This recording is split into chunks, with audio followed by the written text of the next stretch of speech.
Everyone, welcome back to my channel. কেমন আছো তোমরা সবাই? আর হচ্ছে আজকে সকালে ওকে স্কুল থেকে নিয়ে এলাম আর এখন যাব হচ্ছে আমাদের গ্রামের বাড়ি বেনিয়াগ্রাম। ও বললো যেটা বেনিয়াগ্রাম, আসলে ওখানে আমাদের এক, তুমি চুপ করো, ওখানে হচ্ছে আমাদের এক রিলেটিভ মানে ইয়ে হয়েছে, মারা গিয়েছিল, তার শ্রাদ্ধ আছে, তার জন্য যাবো। তো তোমরা পুরো ব্লগটা দেখতে থেকো আর সঙ্গে থেকো। এখন আমরা সবাই রেডি হয়ে গিয়েছি, এখন ঘুরতে যাব। বেনিয়াগ্রাম হলো আমাদের গ্রামের বাড়ি। ওখানে এখন আমরা তো থাকি না, ওখানে কাকা শ্বশুর কাকিমা সবাই থাকে। আর বাইরে বেরিয়ে গেছি, দেখো কি রোদ, মানে যাওয়া যাচ্ছে না, এতই গরম পড়েছে বাইরে। এত রোদের তাপ, মনে হচ্ছে যে বাড়িতেই থাকি, কোথাও যেতে ইচ্ছে করছিল না, সত্যি বলছি। আর এত গরম হাওয়া লাগছে গায়ের মধ্যে, মনে হচ্ছে গা পুরো পুড়ে যাচ্ছে।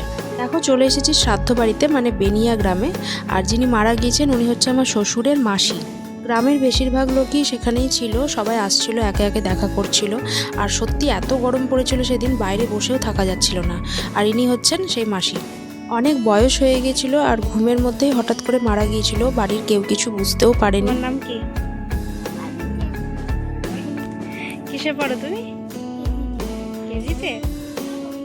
ইনি হলো আবার পিসি শাশুড়ি আর পিসি শাশুড়ির মেয়ে। আমরা সবাই বাইরে বসে একটু গল্প করছিলাম আর তারপর চলে গিয়েছিলাম এই মামিটার বাড়িতে। আসলে গ্রামের বাড়িতেও যাওয়াই হয় না, আর যখন যাই তখন এর বাড়ি ওর বাড়ি সবার বাড়িতে দেখা করতে হয়, কারণ সবাই খুব ভালোবাসে, সবাই চেনে, সবাই বলে আসতে। তারপরে আমরা ভোজ খেতে বসে পড়েছিলাম। আর এটা একটা স্কুলের মধ্যে অ্যারেঞ্জ করেছিল, অনেক মানুষজন হয়েছিল। আসলে গ্রামের ব্যাপার বুঝতেই পারছো, অনেক মানুষের ভিড়। খাওয়া দাওয়া সেরে আমরা চলে এসেছিলাম গ্রামের বাড়ি, যেখানে এখন কাকা শ্বশুর আর কাকি শাশুড়িরা থাকে।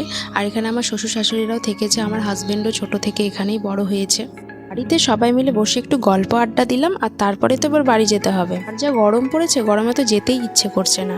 তো যাই হোক, ভিডিওটা যদি ভালো লেগে থাকে অবশ্যই চ্যানেলটাকে সাবস্ক্রাইব করে দিও, আর ভিডিওটাকে লাইক করে দিও, আর বন্ধু বান্ধবের সঙ্গে শেয়ার করে দিও। দেখা হচ্ছে নেক্সট ভিডিওতে। বাই।